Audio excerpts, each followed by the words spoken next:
안녕하십니까. 다 함께 기도드리겠습니다. 우리를 언제나 사랑하시는 하나님 아버지, 감사를 드립니다. 우리의 인생이 갈 바를 알지 못할 때 주님께서 우리의 마음을 낮추시려고 우리 인생에 많은 올무를 놓으셨고, 또 우리가 흑암 속에 살아갔기 때문에 우리의 인생의 목적을 알지 못하고 우리는 어두운 가운데 헤맬 수밖에 없었습니다. 그때 우리 주님께서 찾아오셔서 우리에게 말씀하시고, 또 그 말씀으로 믿음을 가지게 하시고, 예수 그리스도의 보혈과 그 사랑을 깨닫게 해주셔서 우리가 구원을 받고 이제 하나님의 아들의 나라 안에서 영원히 쉴 수 있는 은혜를 베풀어 주셔서 감사를 드립니다. 우리 영혼이 이렇듯 이제 빛을 보았고, 또 주님의 빛 가운데 거할 수 있도록 교회를 허락해 주셨고, 이 교회 안에서 수많은 죽어가는 영혼들을 향해 우리가 복음을 마음껏 외칠 수 있도록 주께서 은혜를 베풀어 주심을 감사를 드립니다. 이 시간에 이 복음을 알지 못해서 인생의 끝이 어디인지 알지 못한 채 멸망으로 치닫는 수많은 영혼들이 있습니다. 자기들 나름대로 복음을 안다고 생각하고 하나님을 안다고 생각하지만 이 참된 복음을 깨닫지 못해서 결국은 멸망인데, 하나님 이때에 우리의 입술을 마음껏 들어서 주셔서 그들에게 이 복음을 외칠 때 주께서 그 마음을 열어주시고, 그들이 구원을 받아서 함께 주님을 섬기며 영원한 그 나라에서 주의 사랑을 나누며 지낼 수 있도록 인도해 주시길 부탁을 드립니다. 이제 수양회가 멀지 않았는데 우리 주님께서 그 수양회를 통해서 또 우리의 가족들이, 우리의 이웃들이 구원을 받는 기쁨을 함께 맛볼 수 있도록 인도해 주시고, 또 이 시간에 전국 각지에 복음이 전해지는 곳곳에 주의 성령이 마음껏 일을 내주셔서 이번 한 주간에도 새로운 생명들이 계속해서 태어날 수 있도록 도와주시길 부탁을 드립니다. 이 시간을 주께 부탁을 드리며 우리 주 예수 그리스도의 이름으로 기도드렸습니다. 아멘.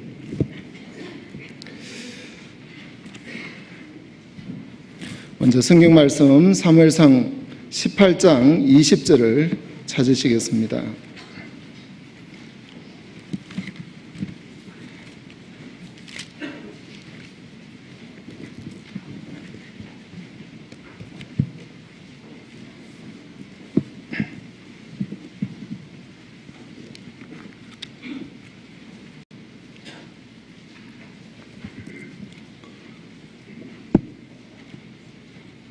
사무엘상 18장 20절부터 29절까지 보시겠습니다. 제가 읽겠습니다. 사울의 딸 미갈이 다윗을 사랑하며 혹이 사울에게 고한지라. 사울이 그 일을 좋게 여겨 스스로 이르되 내가 딸을 그에게 주어서 그에게 올무가 되게 하고 블레셋 사람의 손으로 그를 치게 하리라 하고, 이에 다윗에게 이르되 내가 오늘 다시 내 사위가 되리라 하니라. 사울이 그 신하들에게 명하되 너희는 다윗에게 비밀히 말하여 이르기를 보라, 왕이 너를 기뻐하시고 모든 신하도 너를 사랑하나니 그런즉 내가 왕의 사위가 되는 것이 가하니라 하라. 사울의 신하들이 이 말로 다윗의 귀에 고하매 다윗이 가로되 왕의 사위 되는 것을 너희는 경한 일로 보느냐? 나는 가난하고 천한 사람이로라 한지라. 사울의 신하들이 사울에게 고하여 가로되 다윗이 여차여차히 말하더이다. 사울이 가로되 너희는 다윗에게 이같이 말하기를 왕이 아무 패백도 원치 아니하고 다만 왕의 원수의 보복으로 블레셋 사람의 양피 100을 원하신다 하라 하였으니, 이는 사울의 생각에 다윗을 블레셋 사람의 손에 죽게 하리라 함이라. 사울의 신하들이 이 말로 다윗에게 고하매 다윗이 왕의 사위 되는 것을 좋게 여기므로 만기가 되지 못하여서 다윗이 일어나서 그 종자와 함께 가서 블레셋 사람 200명을 죽이고 그 양피를 가져다가 수대로 왕께 드려 왕의 사위가 되고자 하니, 사울이 그 딸 미갈을 다윗에게 아내로 주었더라. 여호와께서 다윗과 함께 계심을 사울이 보고 알았고 사울의 딸 미갈도 그를 사랑하므로 사울이 다윗을 더욱더욱 두려워하여 평생에 다윗의 대적이 되니라. 29절 말씀까지 보시겠습니다.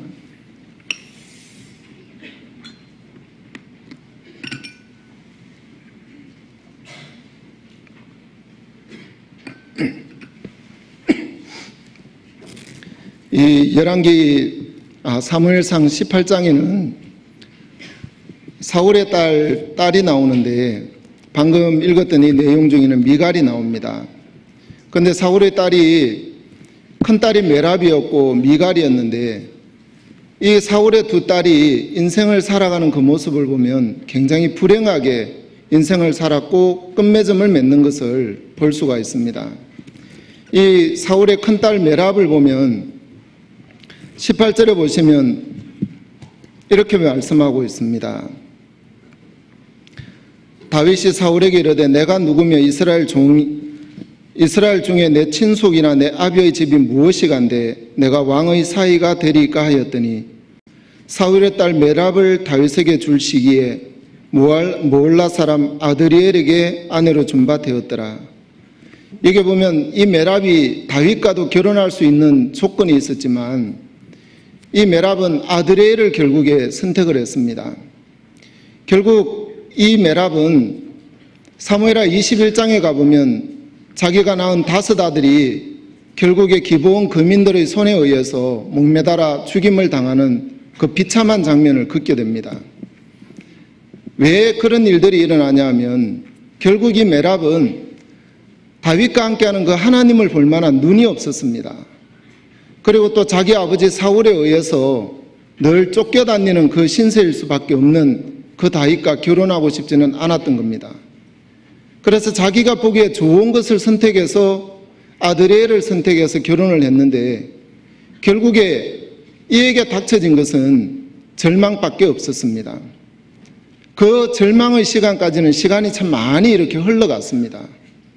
그냥 평안하겠지, 괜찮겠지, 내가 이렇게 살면 행복하겠지, 그냥 평안하게 이렇게 인생을 살았지만 결국엔 너무 비참한 인생을 살 수밖에 없었던 것처럼 오늘날 수많은 사람들이 이 다윗 되시는, 즉 다시 말해서 이 다윗은 예수 그리스도의 그림자인데 예수님을 선택하지 아니하고 내가 보기에 좋은 것을 따라서 선택한 결과가 지금 당장 나타나지 않기 때문에 아무렇지도 않게 생각하고 그것이 행복하다고 생각하지만 결국 사무엘하 21장에는 비참한 결말이 나는 것처럼 오늘날 수많은 사람들에게 이런 일이 닥쳐지는 모습을 볼 수가 있습니다.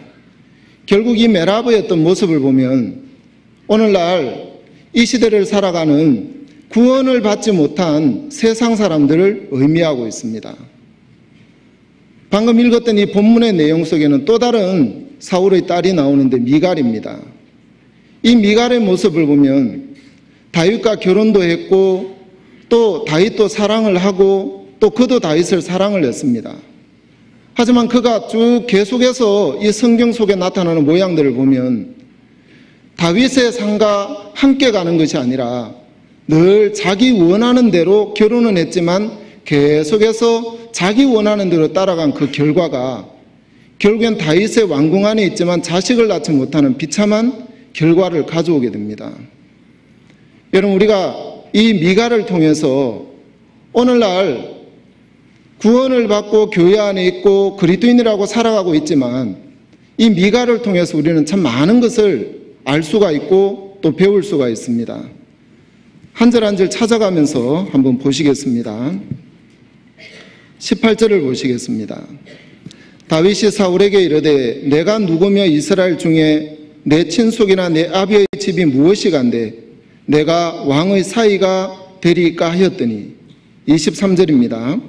사울의 신하들이 이 말로 다윗의 귀에 고하매 다윗이 가로되 왕의 사위 되는 것을 너희는 경한 일로 보느냐 나는 가난하고 천한 사람이로다 한지라. 여러분, 여기에서 다윗의 모습을 보면 다윗은 사울의 사위가 되는 것을 경한 일로 아느냐, 즉 다시 말해서 다윗의 마음이 굉장히 낮아져 있는 것을 알 수가 있습니다. 사무엘상 17장에 보면 블레셋과의 전쟁에서 물맷돌로 골리앗을 쳐 죽이는 장면이 나옵니다. 그리고 나서 계속해서 사울이 어디를 보내든지 승리를 하고 또 하나님이 그를 도우시는 역사가 계속해서 일어나는 것을 성경은 기록하고 있습니다. 전쟁에서 돌아올 때 이 사무엘상 18장 앞쪽에 보시면 7절에 사울이 죽인 자는 천천히요 다윗은 만만히로다. 백성들이 이렇게 노래를 했습니다. 이렇게 노래했을 때 사울의 마음에 8절입니다. 사울이 이 말에 불쾌하여 심히 노하여 가로되 다윗에게는 만만을 돌리고 내게는 천천만 돌리니 그에 더 얻을 것이 나라밖에 무엇이냐 하고 그날 후로 사울이 다윗을 주목하였더라. 여러분, 결국에 다윗이 사울 자신보다 높아지는 그것으로 인해서 사울이 호신탐탐 다윗을 계속해서 제거하려고 기회를 노렸습니다. 결국에 사울의 사위가 되라고 하는 그 조건도 보면 다윗을 죽이려고 하는 사울의 계략이었습니다. 하지만 다윗은 전혀 거기에 개의치 아니하고 내가 누구간데 내가 왕의 사위가 되는 것이 경한 일로 여기느냐, 어찌 그것이 작은 일로 여겨지느냐, 굉장히 큰 일이다. 본인은 늘 그렇게 생각을 하는 거죠. 여러분이 다윗의 모습을 가만히 보면 이 미갈을 얻기 위해서 다윗은 자기 생명을 바쳐가면서까지 미갈을 아내로 얻게 됩니다. 그 밑에 보시면 25절입니다. 사울이 가로되 너희는 다윗에게 이같이 말하기를 왕이 아무 패백도 원치 아니하고 다만 왕의 원수의 보복으로 블레셋 사람의 양피 100을 원하신다 하라 하였으니 이는 사울의 생각에 다윗을 블레셋 사람의 손에 죽게 하리라 함이라. 27절입니다.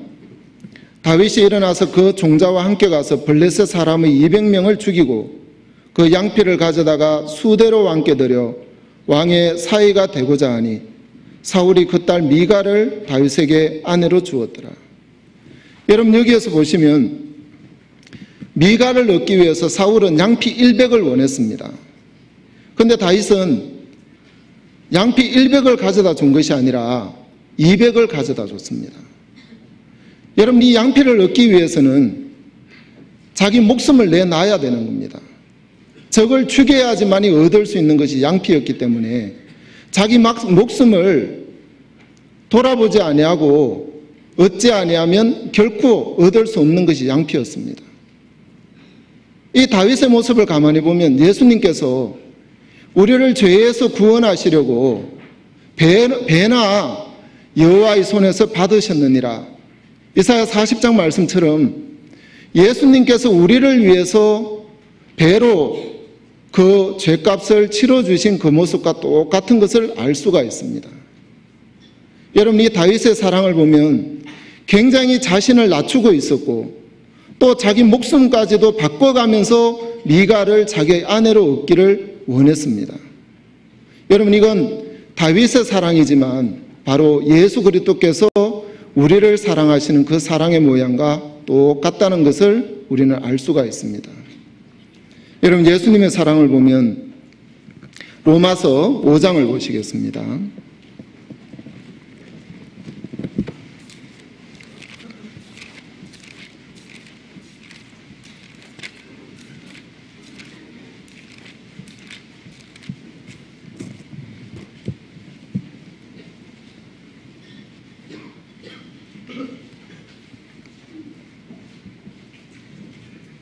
로마서 5장 6절입니다. 우리가 아직 연약할 때에 기약대로 그리스도께서 경건치 않은 자를 위하여 죽으셨도다. 의인을 위하여 죽는 자가 쉽지 않고 선인을 위하여 용감히 죽는 자가 혹 있거니와 우리가 아직 죄인 되었을 때에 그리스도께서 우리를 위하여 죽으심으로 하나님께서 우리에게 대한 자기의 사랑을 확정하셨느니라. 여러분, 여기에서 전제가 우리가 아직 연약할 때라고 분명히 말씀하고 있습니다. 우리가 연약할 때 예수님께서 기약대로 이 땅에 오셔서 우리에게 사랑을 나타내 주셨습니다. 여러분, 그 사랑은 바로 의인을 위하여 용감히 죽는 자가 혹 있다 그랬습니다. 여러분, 세상의 많은 사람들을 보면 대통령을 위해서는 대신 죽어줄 수 있고, 또 내가 존경하는 사람을 대신해서는 죽어줄 수 있지만, 극악무도한 사람, 즉 다시 말해서 살인을 수없이 하고 도둑질을 수없이 하고 남에게 피해를 주며 그렇게 살아간 인생을 위해서 누가 자기 자식을 내어줄 수 있겠냐는 겁니다. 이 땅에 아무도 그럴 사람 없습니다.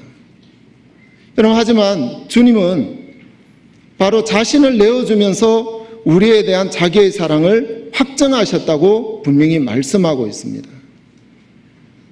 여러분, 예수님께서 우리를 얻기 위해서, 즉 다윗이 미가를 얻기 위해서 양피 200을 가져다 준 것처럼 예수님께서 우리를 얻기 위해서 가장 세상에서 취하고 가장 더럽고 가장 어리석은 가장 못난 우리를 위해서 십자가에 돌아가셨다고 분명히 밝히고 있습니다. 여러분, 이 성경을 보면 우리가 아직 죄인 되었을 때라고 8절은 말씀하고 있습니다. 우리는 우리가 원하는 대로 계속해서 살았습니다. 하나님께서는 우리 인생을 보고 벌레 인사랑 구더기 인생이라고 욥기 25장 6절에는 말씀하고 있습니다. 여러분, 하나님이 보시는 그 시각에는 우리가 얼마나 더러웠으면 벌레요 구더기 같은 인생이라고 말씀하고 있습니다. 여러분, 누가 이런 인생을 위해서 죽어줄 수가 있겠냐는 얘기입니다. 여러분, 집에 벌레가 나오면 어떻게 합니까? 벌레가 나오면 시집 가기 전에 우리 청년 자매들은 어머 이럽니다. 하지만 결혼을 해서 한 몇 년을 살면 그거 가만히 놔두면 절대 안 되는 거예요. 나중에는 아주 잡는데 담대해집니다. 그걸 바퀴벌레가 한 마리 나왔는데 그냥 살려주고 구석에 들어가면 찜찜해서 못 놔두는 거예요. 그렇죠? 잡아야 되는 겁니다.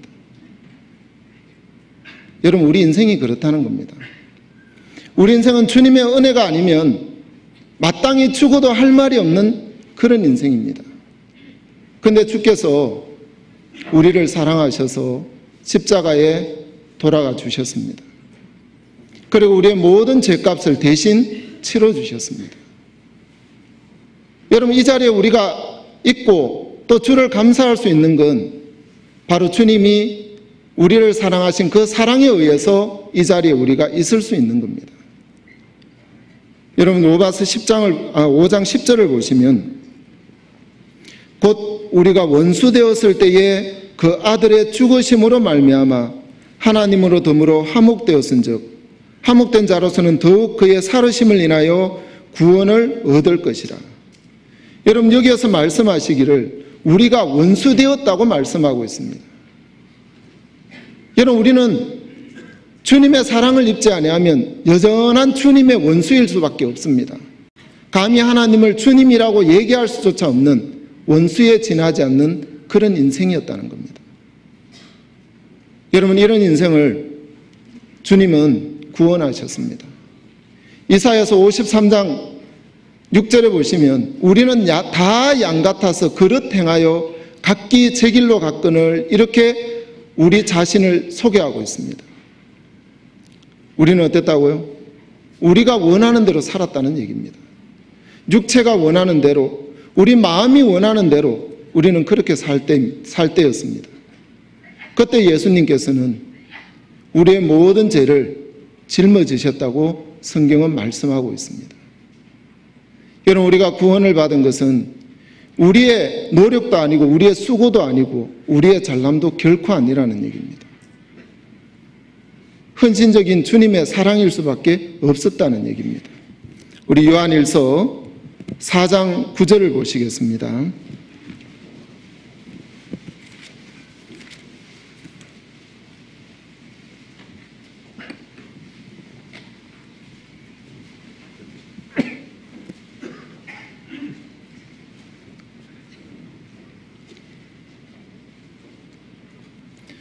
4장 9절입니다. 하나님의 사랑이 우리에게 이렇게 나타난 바 되었으니 하나님이 자기의 독생자를 세상에 보내심은 저로 말미암아 우리를 살리려 하심이니라. 여러분, 하나님의 사랑이 우리에게 이렇게 나타낸 바 되셨다고 말씀하고 있습니다. 즉 다시 말해서 자기의 독생자를 세상에 보내신 것은 우리를 사랑하신 그 사랑 때문에 예수님을 이 땅에 보내셨다고 말씀하고 있습니다. 10절입니다. 사랑은 여기 있으니 우리가 하나님을 사랑한 것이 아니요 오직 하나님이 우리를 사랑하사 우리 죄를 위하여 화목제로 그 아들을 보내셨음이니라. 사랑은 여기 있다. 즉 우리가 먼저 주를 사랑한 것이 아니라고 말씀하고 있습니다. 하나님께서 우리를 먼저 사랑하셨고 그 먼저 사랑하신 그 사랑에 의해서 예수님을 십자가에 보내주셨습니다. 여러분, 가장 거각무도한 우리 인생이지 않습니까? 여러분, 우리는 멸망을 받아도 할 말이 없는 그런 인생이었습니다. 여러분, 주님이 우리를 구원하시지 아니하면 우리는 성경에 나온 그 어떤 인생보다도 더 더럽고 추한 인생일 수밖에 없고 이 세상에 살아가는 그 어떤 사람들보다도 우리 속을 보면 더 추할 수밖에 없는 것이 바로 나 자신인 것을 알 수가 있습니다. 그럴 때 주님은 우리를 내버려 두지 아니하시고 사랑하셨다고 말씀하셨습니다. 우리를 붙들어 주셨습니다. 그리고 우리가 구원을 받아서 이 자리에 있는 겁니다. 16절 보시겠습니다. 하나님이 우리를 사랑하시는 사랑을 우리가 알고 믿었노니. 여러분, 우리를 사랑하시는 사랑을 우리가 알고 믿었습니다. 여러분, 이것이 구원입니다. 여러분, 그냥 죄 없다, 천국 간다, 그리고 끝이 나는 것이 아니라 죄 없다, 천국 간다는 그 내면 속에 들어가 보면 주님의 그 큰 사랑이 아니고는 절대 우리의 죄가 덮여질 수 없었고 영원한 천국이 우리에게 절대 보여질 수가 없었던 것입니다. 여러분, 그 사랑이 우리를 품어주셨다는 겁니다. 그래서 하나님은 사랑이시라 사랑 안에 거하는 자는 하나님 안에 거하고 하나님도 그 안에 거하시느니라. 여러분, 이제 우리가 구원을 받았다는 것은 바로 예수님의 사랑 안에 우리가 들어와 있습니다. 그리고 주님의 사랑 안에 우리가 머물면서 이제 그 사랑을 나누는 것이 신앙입니다. 여러분, 단순하게 많은 사람들이 저희 교회를 통해서 복음을 듣습니다. 그리고 예수님이 죄 없다, 죄 가져갔다, 그 얘기를 듣고 그냥 이론에 지나면서 천국 가는구나 하고 그쳐버립니다. 죄를 얻게 하신 그 주님의 마음이 전달되지 않는 겁니다. 어떤 사람에게는 그냥 천국 가는 것으로 만족하기 때문에 다시 세상으로 돌아갑니다. 주님의 사랑이 없기 때문입니다. 여러분, 우리가 이 자리에 있을 수 있었던 것은 그 사랑을 분명히 우리가 알았기 때문에 이제 이 교회를 통해서 주님의 더 큰 사랑을 더 배우고 또 사랑을 나누는 그 장소고 이곳 가운데서 주님의 사랑을 계속해서 우리가 맛보며 자랄 수 있는 곳이기 때문이라는 겁니다. 우리가 교회를 떠나면 이 사랑을 더 이상 배울 수 있는 곳이 아무데도 없습니다. 세상에 가면 세상의 풍습을 배우지 주님을 절대 배울 수는 없다는 얘기입니다. 여기에서 말씀하시기를 17절 이로써 사랑이 우리에게 온전히 이룬 것은 우리로 심판날에 담대함을 가지게 하려 함이니 주의 얻다 하신과 같이 우리도 세상에서 그러하리라.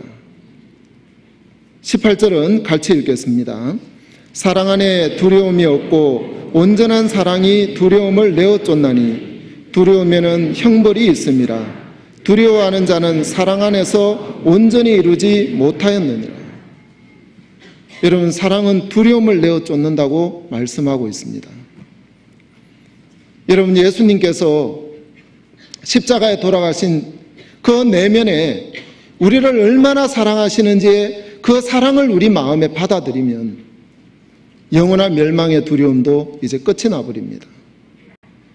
그리고 이제 주님의 사랑에 잠기면 잠길수록 내 자신을 드려도 아깝지 아니하고 내 물질을 드려도 아깝지 아니하고 내 인생을 드리고 시간을 드려도 전혀 아깝지 않는 그 세계 안으로 우리는 점점 들어가게 됩니다. 하지만 사랑이 얕으면 오히려 주님 앞에 드리는 시간보다 내 자신을 위해서 드리는 시간이 훨씬 많아지고 주님을 위해서 쓰는 그 돈보다 내 자신을 위해서 쓰는 돈이 훨씬 많아집니다.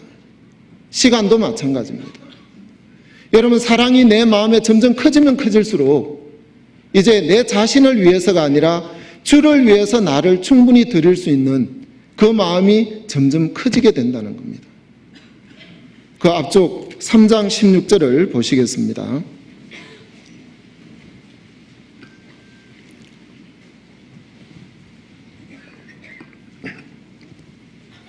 그가 우리를 위하여 목숨을 버리셨으니 우리가 이로써 사랑을 알고 우리도 형제들을 위하여 목숨을 버리는 것이 마땅하니라. 여러분, 여기에 말씀하시기를 예수님께서 우리를 사랑하는 그 연유로 목숨을 버리셨습니다. 여러분, 그 예수님의 사랑을 우리가 크게 마음에 간직하면 간직할수록 내 옆에 있는 형제 자매들을 위해서 내 목숨까지도 내어줄 수 있는 그 마음이 분명히 만들어진다고 성경은 말씀하고 있습니다. 형제 자매들을 사랑할 수 있는 그 마음은 내 의지로 사랑하는 것이 아니라 여러분 마음에 예수님의 마음을 키워가면 사랑하라 그 소리 하지 않아도 사랑할 수밖에 없습니다. 왜 그렇습니까? 여러분, 나처럼 가장 못나고 가장 더럽고 가장 추한 나를 사랑하신 그 주님의 사랑을 내가 깨달았기 때문에 나 같은 사람을 용서하신 그 주님을 생각하면 내가 누구를 용서하지 못하겠냐는 얘기입니다. 내가 누구를 용납하지 못하겠냐는 얘기입니다. 내가 볼 때에 어떠하다 그것도 소용이 없어지더라는 얘기입니다. 여기에서 보시면 목숨을 버리는 것이 마땅한데 형제들을 위하여 목숨을 버리는 것이 마땅하다고 말씀하고 있습니다. 여러분, 우리는 신앙을 하면서 내 옆에 있는 형제 자매들을 위해서 목숨을 버릴 수 있는 그 사랑도 내 마음에 커져야 된다는 얘기입니다. 여러분, 이 사랑이 커지려면 바로 예수님의 사랑이 내 마음에 점점 커져야 된다는 거죠. 스펄전 목사님이 사역을 할 때 하루는 너무 슬퍼서 슬픔에 잠겨 있었습니다. 그때 아내가 물었습니다. 당신 왜 그렇게 슬퍼하냐고. 그 아내에게 이리 좀 앉아보라고. 내가 오늘은 예수님의 십자가를 생각을 하고 주님의 사랑을 생각해 봐도 내 마음에 아무런 감각이 없어. 내 마음에 그 어떤 감정도 올라오지 않아. 이런 아무런 감정이나 아무런 사랑도 내가 느낄 수 없는데 어찌 오늘 내가 단에 서서 형제자매들에게 예수님의 십자가를 바라보라고 내가 얘기할 수 있겠냐고. 그래서 내가 슬퍼하는 거라고. 여러분, 우리는 십자가를 생각해 보면 주님의 사랑을 크게 여길 수 있어야 된다는 겁니다. 여러분, 다윗의 이 사랑은 바로 이 사랑이었습니다. 미갈을 이렇게 얻고 싶었습니다. 다시 사무엘상 18장으로 돌아가겠습니다.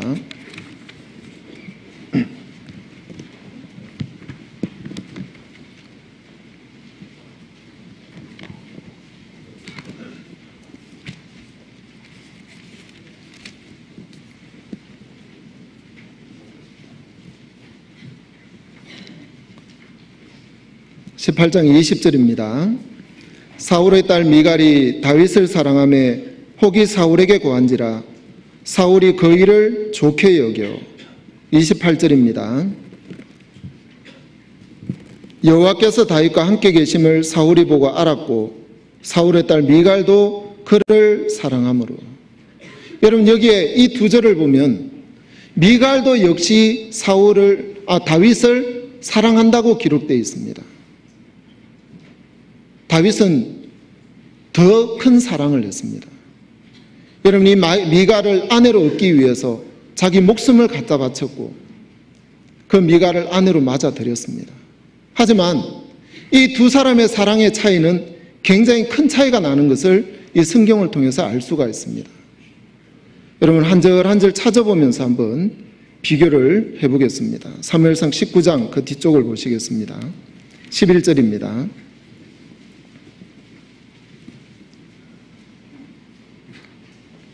사울이 사자들을 다윗의 집에 보내어 그를 지키다가 아침에 그를 죽이게 하려 한지라.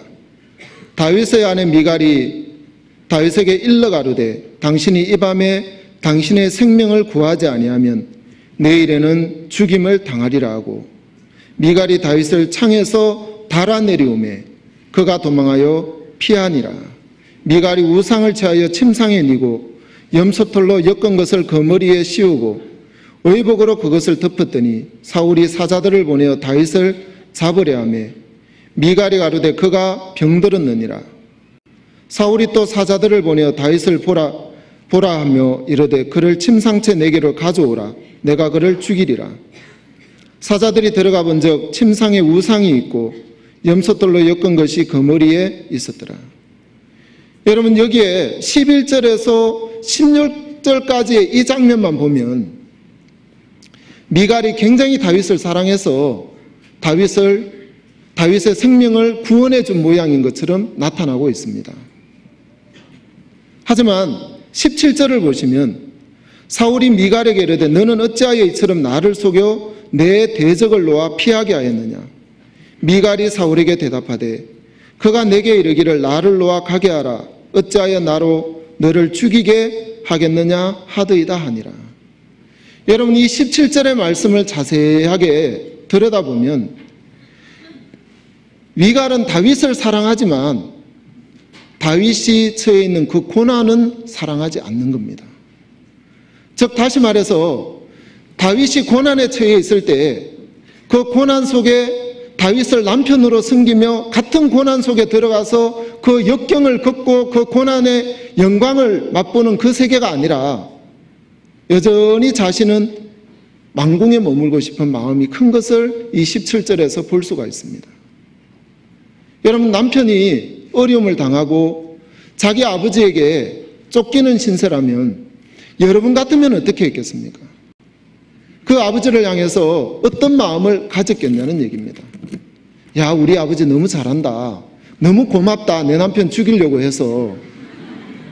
여러분, 그렇게 하는 어리석은 사람이 있습니까? 여러분, 부부는 하나라고 그랬습니다. 여러분, 남편이 어려우면 같이 어려워야 되는 것이 부부입니다. 그런데 남편은 어려운데 안 어려운 거예요. 지금 누구의 모습이냐면 바로 미갈의 모습입니다. 이 남편은 자기 아버지에게 쫓겨서 죽임을 당할 그 처지에 있지만 미갈의 마음에는 그 고난은 함께하고 싶지 않는 겁니다. 결국 그 아버지 앞에 자기를 변명하는데 어떻게 변명을 하냐면 다윗이 나를 죽이려고 했기 때문에 내가 그 다윗을 내줬습니다. 도망가게 해줬습니다. 이렇게 변명을 하고 있습니다. 여러분, 이건 오히려 사울을 향해서 뭐야? 내 딸까지 자기 목숨을 내서 죽이려고 했단 말이야? 이 다윗 더 이상 용납하면 안 되겠다. 오히려 사울이 다윗을 향해서 더 큰 적대감을 가지도록 만들어버렸습니다. 자기를 변명하려고요. 고난을 함께 맞이하려고 하지 않는 그것 때문에 오히려 다윗을 더 어렵게 만드는 겁니다. 여러분이 다윗을 사랑할 때 골리앗을 이긴 다윗, 너무너무 힘세고 용맹 있는 장수처럼 보였습니다. 그런 남편이 너무 좋았습니다. 그런 남자가 좋았지 고난받는 남자는 결코 좋지 않았다는 얘기입니다. 이것이 미갈의 사랑이었습니다. 여러분, 참된 사랑은 어려움도 함께하는 겁니다. 여러분, 가정이 있는데 여러분 가족 중에 아버지 어머니는 굉장히 어렵고 가난하게 처했지만 자식은 부유하게 사는 사람들이 오늘날 참 많이 있는 것을 봅니다. 그리고 어머니 아버지가 고생을 하고 있기 때문에 내 자식에게만큼은 고생을 물려주고 싶지 않는 그것이 부모님의 마음입니다. 그러다 보니까 가정은 굉장히 어려운데 자식들은 어려움을 전혀 모르고 자랍니다. 그러다 보니까 어떻습니까? 나중에 그렇게 큰 아이들이 자라서 하는 얘기가 있습니다. 어머니, 아버지 나한테 해준 게 뭐가 있냐고.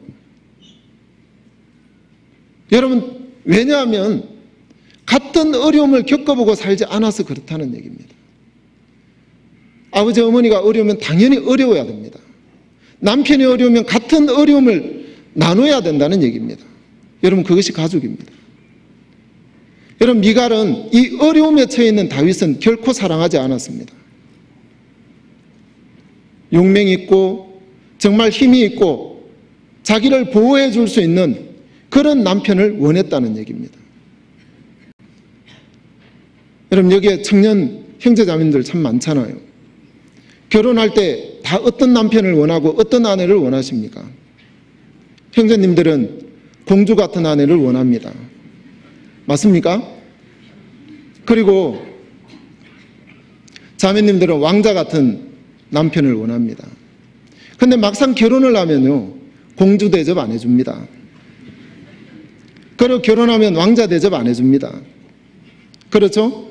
분명히 왕자를 원했는데 결혼을 하고 나면 머슴이 되는 거예요. 그러니까 늘 부딪히는 겁니다, 이게. 차라리 결혼할 때 머슴을 구했으면 차라리 편한데 공주를 구했거든요. 그러다 보니까 부딪히는 거예요. 형제님들은 공주를 구했으면 공주 대접해 줘야 됩니다. 그런데 공주 대접 안 해주고 그때부터 하녀 대접을 하기를 시작합니다. 여보, 물 가져와. 그죠? 그렇게 하다 보니까 다투게 되는 거죠. 여러분, 여기에서 이 미갈이 그런 식으로 남편을 구했다는 얘기입니다. 하지만 자신의 꿈이 깨지는 그 순간 결국 이 미갈은 다윗을 어려움 속에 홀로 던져버립니다. 그리고 자기는 어디에 머뭅니까? 왕궁 안에 머물고 있습니다. 왜 그렇습니까? 여러분, 아버지 사울의 왕궁 안에 있으면 여전히 공주로 살 수 있고 아버지가 누리고 있는 그 모든 것을 함께 누릴 수 있기 때문에 어려움을 겪지 않아도 되는 겁니다. 하지만 다윗을 쫓아가면 어떻습니까? 다윗을 쫓아가면 어려움을 같이 겪어야 됩니다. 문제도 만나야 되고요. 사람들에게 조롱도 받아야 됩니다. 여러분, 그게 하기 싫다는 얘기입니다. 오늘날 신앙을 하는 많은 사람들이 간혹 그런 경우가 있더라는 얘기입니다. 여러분, 교회가 어떤 일들을 할 때 교회가 많은 어려움이 있을 때 함께 어려워할 수 있는 것이 교회 안에 있는 가족이고 형제 자매들입니다. 여러분, 우리는 가족입니다.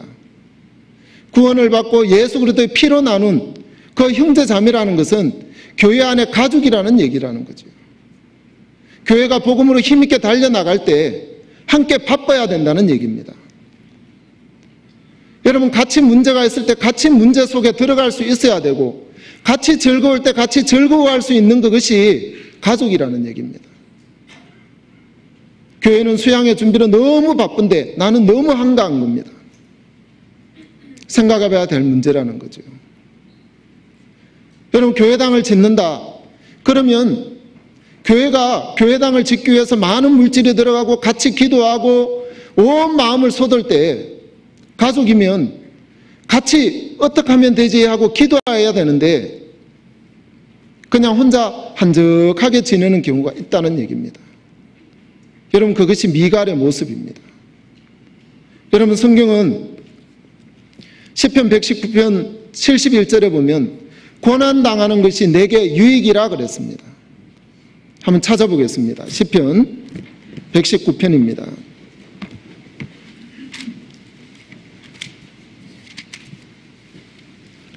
119편 71절입니다.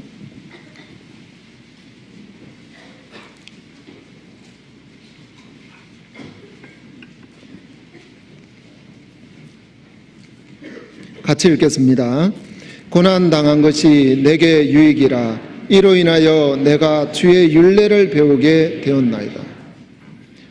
여러분, 똑같은 고난이 와도 이 미갈처럼 고난을 피해버리는 사람이 있습니다. 여러분, 이 고난을 피해버리면 다윗과 함께 그 고난을 겪으면서 다윗의 마음을 듣고 다윗이 또 왕이 되어졌을 때 다윗이 누리는 그 영광을 같이 누릴 수 있는데 그것을 누리지 못한다는 얘기입니다. 이 성경에서 보면 주의 율례를 배웠다고 말씀하고 있습니다. 여러분, 어떤 사람은 고난에 같이 뛰어들 때 하나님 앞에 기도할 수밖에 없고 그 기도 속에 하나님의 율례를 배워가는 겁니다. 하나님이 이렇게 일을 하시는구나. 하나님이 살아계시는구나. 그리고 우리 교회 안에 하나님이 이렇게 생명을 사랑하시고 역사하시는구나. 우리는 이것을 배워갈 수가 있다는 얘기입니다. 하지만 고난에 참여하지 아니하면 늘 손님처럼 지낼 수밖에 없다는 얘기죠. 그래서 로마서 8장 18절에 보시면 생각한데 현재의 고난은 장차 우리에게 나타날 영광과 좋게 비교할 수 없도다 그랬습니다. 여러분, 고난을 내 것으로 받아들이면 이후에 영광이 나타난다고 분명히 말씀하고 있는데 미갈은 이것을 피했다는 얘기입니다. 무엇을 못 봤냐면 다윗과 함께하는 하나님을 이 미갈은 전혀 보지를 못했다는 얘기입니다. 다윗과 함께하는 그 하나님을 보지 못했기 때문에 여전히 자기 인간적인 꾀로 살았다는 얘기입니다. 그냥 고난이 오면 피했습니다. 문제가 오면 피했습니다. 부담스러우면 피해버립니다. 여러분, 늘 그렇게 지냈는 거죠. 훗날 다윗이 왕이 되었을 때 이 미갈은 다윗과 함께 하지 않았습니다. 전혀 다른 곳에 가 있었습니다. 얼마나 어리석습니까? 여러분, 디모데후서 찾아보겠습니다. 디모데후서 2장 3절입니다.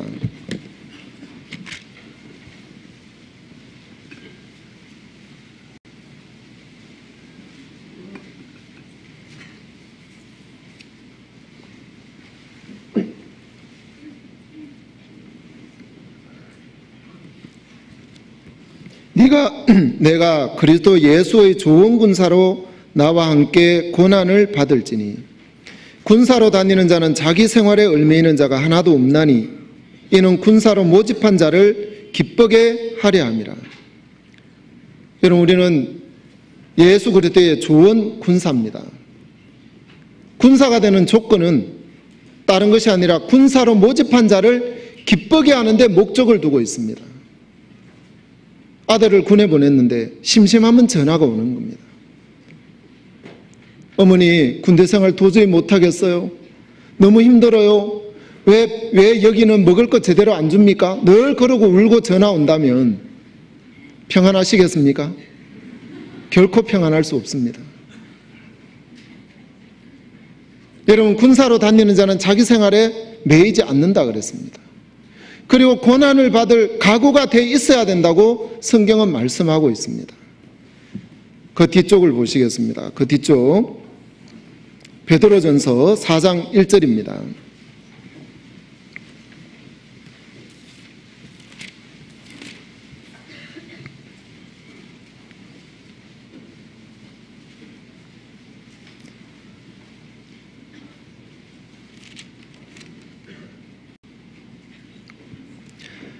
그리스도께서 이미 육체의 고난을 받으셨으니 너희도 같은 마음으로 갑옷을 삼으라. 이는 육체의 고난을 받은 자가 죄를 그쳤음이니. 2절은 같이 읽겠습니다. 그 후로는 다시 사람의 정욕을 쫓지 않고 오직 하나님의 뜻을 쫓아 육체의 남은 때를 살게 하려 함이라. 여러분, 여기에서 분명히 말씀하셨습니다. 하나님의 뜻을 쫓아 육체의 남은 때를 살게 하려 함이라고 말씀하고 계십니다.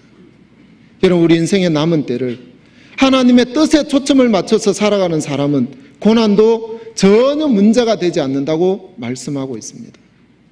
여러분, 이 미갈을 보면 이 고난을 버렸습니다. 그렇기 때문에 결국 이 미갈은 그 고난 대신에 자기가 좋은 쪽을 선택하고 다른 데로 시집을 갑니다. 사무엘상 25장을 보시겠습니다.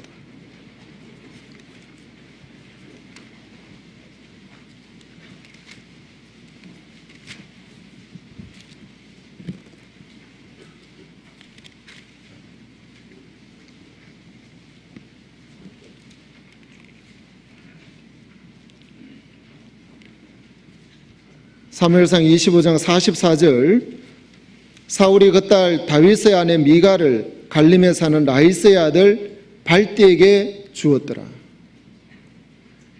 여러분, 여기에서는 분명히 다윗과 이혼한 적도 없습니다. 여러분, 이혼하지 아니하고 다른 남자에게 시집가는 건 음부입니다. 레위기 20장 10절에 보시면 누구든지 남의 아내와 간음하는 자, 곧 그 이웃의 아내와 간음하는 자는 그 간부와 음부를 반드시 죽일지니라. 여러분, 이 발디엘, 이도 역시 간음한 자고 미갈도 간음한 여자입니다. 음부입니다. 유대인의 법에는 이 두 사람은 돌로 쳐 죽여도 마땅한 사람이라는 얘기입니다. 하지만 미갈이 살 수 있었던 그 연유는 사울의 딸이었습니다. 왕의 딸이었습니다. 결국 다윗을 버리고 다른 데 한 번 더 시집을 갔던 겁니다. 이혼을 전혀 하지 않은 상태였어요. 왜 그랬겠습니까? 다윗은 늘 자기 아버지한테 쫓겨다녔습니다. 더 이상 다윗을 쫓아갈 필요성을 전혀 느끼지 못했습니다. 저 사람은 이제 우리 아버지가 버렸듯이 나도 버려야 되겠다. 자기 마음에서 버려버린 겁니다. 그리고 더 이상 남편으로 여기지 않는 겁니다. 왜요? 그를 따라가면 너무너무 힘든 인생을 살 수밖에 없다고 생각했기 때문입니다. 그리고 자기 언니가 했던 것처럼 여전히 세상 사람과 다시 결혼을 하게 됩니다. 다윗을 버리고요. 그런데 다시 이제 사무엘하 3장에 보시면 이 다윗이 왕이 되고 나서 이런 음부된 이 미갈을 또 찾는 것을 볼 수가 있습니다. 그럼 제가 한번 생각해 봤습니다. 내가 만약에 다윗이라면 이 미갈을 찾겠나? 도대체 얼마나 사랑했으면 이 미갈을 다시 찾을까? 이런 생각을 잠깐 해봤거든요. 사무엘상 3장입니다. 사무엘하 3장입니다. 죄송합니다. 사무엘하 3장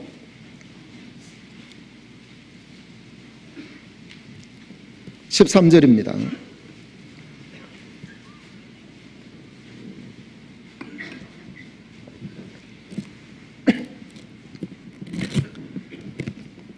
다윗이 가로되 좋다. 내가 너와 언약하려니와 내가 내게 한 가지 일을 요구하노니 나를 보러 올 때에 윗선 사울의 딸 미갈을 데리고 오라.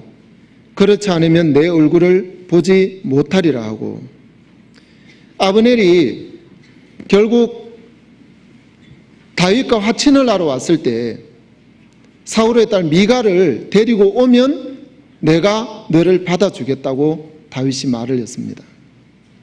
누구를 찾았냐면 이 미갈을 찾은 겁니다. 여러분, 이건 주님의 마음입니다. 그냥 인간적인 우리의 마음이 아니라 이 주님의 마음이라는 얘기입니다. 음부된 이 여인, 돌에 맞아 죽어도 마땅한 이 여자를 다시 또 찾는 겁니다. 여러분, 때때로 우리가 그렇습니다. 여러분, 우리는 때때로 교회 안에 있고 복음 안에 있고 믿음 안에 거한다고 하지만 때때로 우리는 세상의 욕망을 생각하고 거기에 또 내 마음을 내어줄 때도 있습니다. 그런데 또 주님은 여전히 우리의 마음을 돌이키게 하셔서 또 교회 안에 두십니다.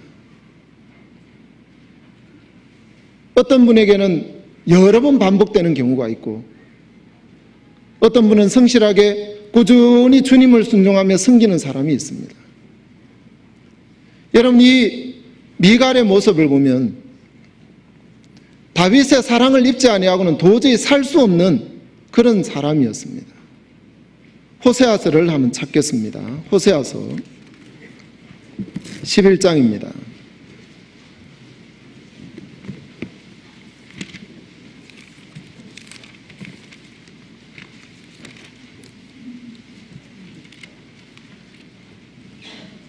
11장 2절.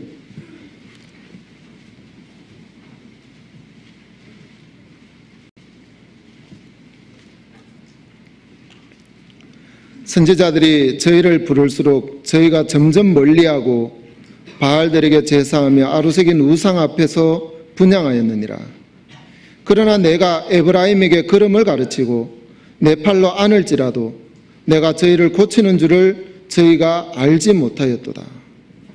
내가 사람의 줄, 곧 사랑의 줄로 저희를 이끌었고 저희에게 대하여 그 목에서 멍에를 벗기는 자같이 되었으며 저희 앞에 먹을 것을 두었었노라. 여러분, 하나님은 이 엄부와 같은 이 이스라엘을 향해서 계속해서 찾으셨다고 말씀하셨습니다. 3절에 보시면 걸음을 가르치고 팔로 안고 고쳤다고 분명히 말씀하고 있습니다. 하지만 이스라엘은 알지 못한다고 말씀한다는 거죠. 주님이 은혜를 베풀어도 이스라엘은 전혀 알지 못했습니다.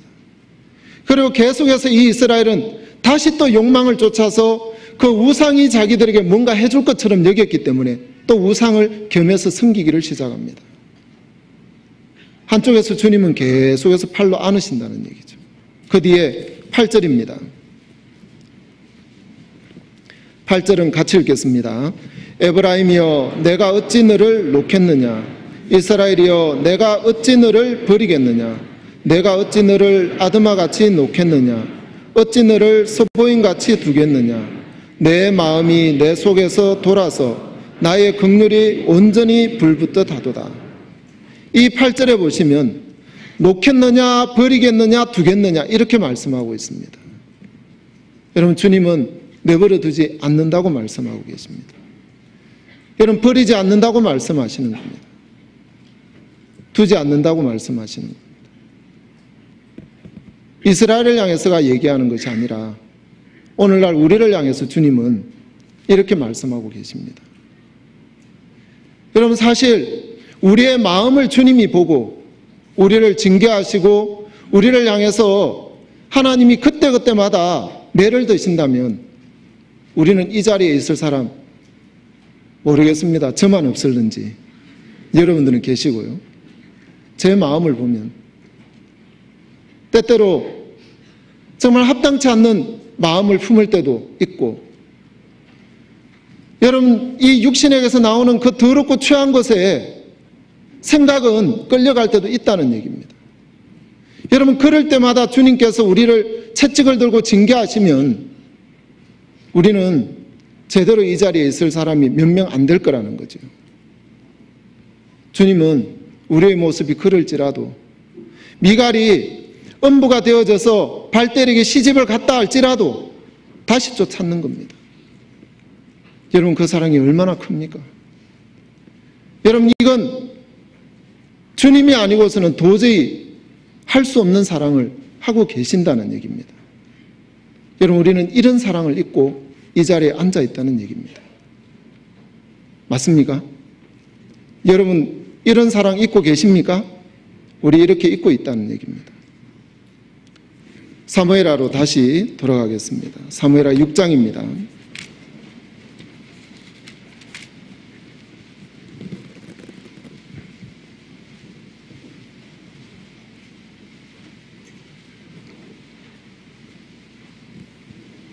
(6장 12절입니다)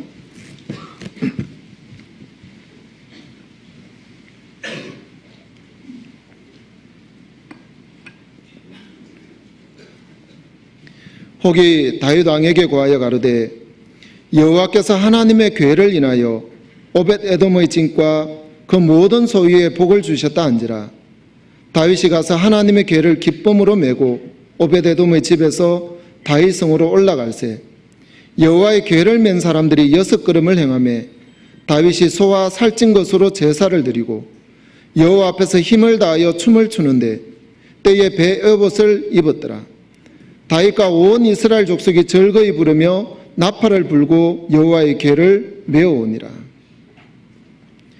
여러분, 이 다윗이 일생 중에 가장 기뻐하는 그 순간이었습니다. 바로 법궤가 자기 진으로 들어오는 그 시점이었기 때문에 그렇습니다.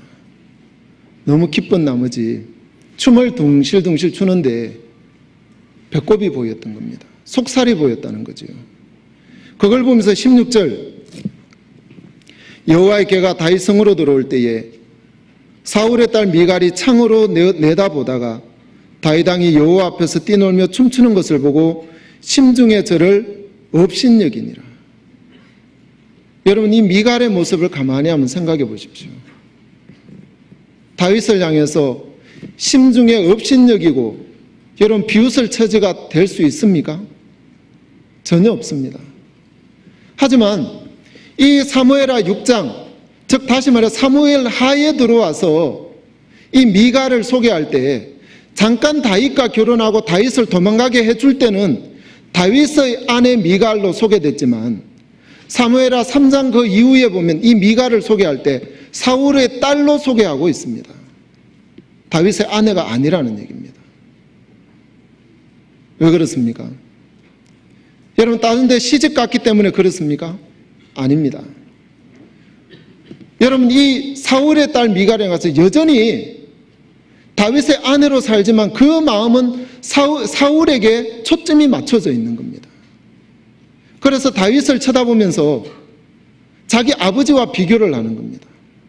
세상의 왕이 채통 없이 어찌 저렇게 할 수가 있냐, 그걸 비교한다는 얘기입니다. 여러분, 여전히 큰 은혜를 입고 왕궁 안에 다시 왕비로 자리 잡고 있지만 그 마음은 다윗의 아내로 다윗에게 속해서 다윗이 기뻐할 때 같이 기뻐하고 행복해하고 같이 뛰놀며 춤추는 것이 아니라 높은 창 위에 올라가서 그냥 빼꼼히 내려다봅니다. 그리고 오히려 판단하고 있습니다. 여러분, 왜 그렇습니까? 여러분, 그건 다른 것이 아니라 자기의 정확한 위치를 알지 못했기 때문에 그렇다는 거죠. 여러분, 마태복음 18장 23절에 보면 1만 달란트 빚진 자가 나옵니다.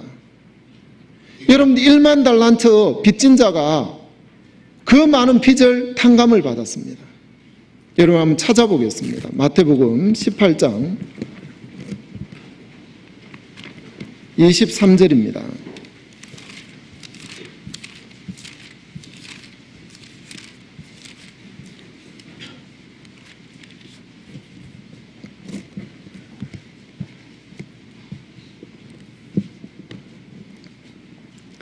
이러므로 천국은 그 종들과 회개하려 하던 어떤 임금과 같으니 회개할 때 1만 달란트 빚진 자 하나를 데려오매 갚을 것이 없는지라 주인이 명하여 그 몸과 처와 자식들과 모든 소유를 다 팔아 갚게 하라 한대 그 종이 엎드려 절하며 가로되 내게 참으소서 다 갚으리이다 하거늘 그 종의 주인이 불쌍히 여겨 놓아보내며 그 빚을 탕감하여 주었더니, 여러분, 여기에서 이 1만 달란트 빚진 자라고 그랬는데 이 1달란트가 노동자의 6천일, 즉 다시 말해서 16년의 품삯입니다. 그러면 이 1만 달란트라는 것은 16년 곱하기 1만입니다. 갚을 수 있겠습니까? 자기 목숨을 다해서 갚는다 해도 절대 갚을 수 없는 어마어마한 금액의 빚을 지고 있었습니다. 주인이 이 사람은 도저히 갚을 수 없다 결론을 내려서 다 탕감을 내줬습니다. 그래서 27절 그 종의 주인이 어떻게 여겼습니까? 불쌍히 여겨. 여러분, 불쌍히 여겨서 이를 놓아보내며 그 빚을 탕감하여 주었다고 말씀하고 있습니다. 그런데 28절 그 종이 나가서 제게 100데나리온 빚진 동관 하나를 만나 붙들어 목을 잡고 가로되 빚을 갚으라 하며, 여러분, 여기에서 100데나리온 빚진 동관이라는 것은 이 동료 종을 얘기합니다. 같은 처지에 있는 동료 종을 얘기하는데 이 종에게 자기가 100데나리온을 빌려준 적이 있는가 봅니다. 여러분, 이 100데나리온은 노동자 100일의 품삯입니다. 한 데나리온이 이제 노동자 1일의 품삯이니까 즉 100일의 품삯, 맞네요. 100일의 품삯입니다. 제가 계산을 잘못했습니다. 100일의 품삯인데, 여러분 자기는 갚을 것이 없을 정도로 어마어마한 빚을 탕감받았는데 겨우 100일 품삯 그 빚진 같은 동료 종을 만나가지고 내놔라가 할 수 있는 그 마음이 어디서 나올 수 있습니까? 은혜를 모른다는 얘기입니다.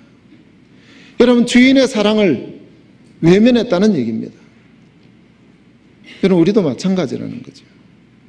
때때로 우리가 내 옆에 있는 형제자매들을 판단하고 사랑할 수 없는 그 마음이 어디서 나오냐면 내가 1만 달란트 빚진 자라는 그 위치를 잊어버렸을 때 내 주변의 형제자매들을 내가 보는 그 욕망 낀 그 눈으로 보게 된다는 겁니다. 이 사람처럼요. 내놔라. 자기는 어마어마한 은혜를 입었으면서도 그 은혜를 알지 못하는 거죠. 여러분 성경에 보면 성경에서 참 추하고 더러운 사람들이 주님에게 찾아와서 은혜를 입는 수많은 사람들이 있습니다. 여러분 중풍병자가 그렇습니다. 사마리아 여자가 그랬습니다. 간음 중에 현장에 잡힌 그 여자가 그랬습니다. 여러분 이 여자의 모습들은 다른 것이 아니라 바로 우리의 모습입니다. 여러분 우리가 그런 사람이었습니다. 여러분 그 사람을 손가락질을 해야 되는 것이 아니라 바로 나를 가리켜야 된다는 얘기입니다. 이런 내가 누구를 판단할 수 있겠냐는 얘기입니다. 여러분 우리 교회 안에 이 성경에 사마리아 여자가 앉아있다고 한번 생각해 봅시다. 또 요한복음 8장에 나오는 간음 중에 잡힌 그 여자가 이 자리에 앉아있다고 한번 생각을 해보자는 얘기입니다. 그 두 사람이 누구를 향해서 원망을 하고 불평을 할 수 있겠냐는 얘기입니다. 누구를 향해서 미움을 삭틸 수 있겠냐는 얘기입니다. 자기는 너무 큰 은혜를 입었는데 자기보다 추한 사람이 없는데 누구를 향해서 나쁘다고 얘기할 수 있겠냐는 얘기입니다. 절대 없지 않습니까? 우리는 이와 같습니다. 여러분 주님의 큰 사랑을 우리는 입었다는 얘기죠. 그런데 미갈은 어찌해서 이런 마음을 가질 수가 있냐는 얘기입니다. 여러분 이 미갈은 큰 은혜를 입었지만 그 은혜를 은혜로 여기지 않는다는 얘기입니다. 여전히 다윗의 아내 미갈로 나오는 것이 아니라 여전히 사울의 딸 미갈이었습니다. 아버지 그 왕의 그 위치에 초점을 맞추고 늘 지냈다는 거죠. 다시 사무엘 하로 돌아가겠습니다.